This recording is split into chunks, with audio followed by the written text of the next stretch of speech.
Sita bila kusita.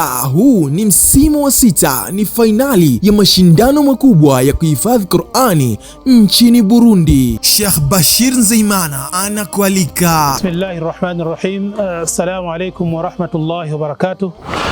Numuvukanyi wanyu muvandimwe wanyu Sheikh Bashir Nzeyimana nkaba mfashe kano kanya kugira ngo ndabararike mu gikorwa cy'iteka aho tuzoza gushigikira ugwaruka inkumi n'imisore bafashe igitabo ciranda Qur'an n'amahiganwa ahambaye igihugu cyose, mahiganwa yateguwe n'ishirahamwe Association Unie Frères et Sœurs.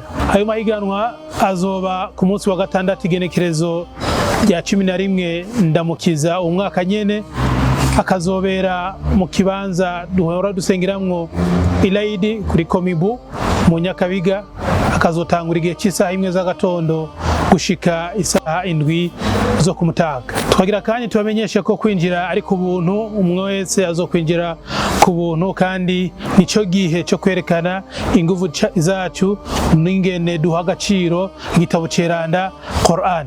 Icivugo cy'uwo munsi nuko kivuga giti Qur'an nigo rufunguruzo ruzoduha icyubahiro n'ituze n'ububasha bwo kwinjira mu bwami bw'ijuru.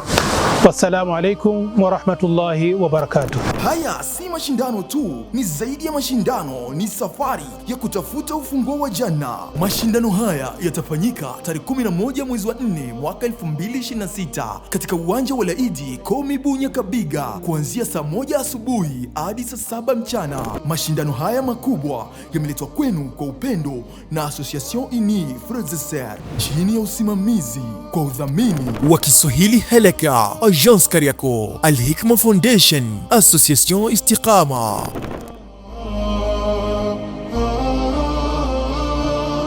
Qur'ani, ufunguo wa kuinuliwa daraja za juu peponi.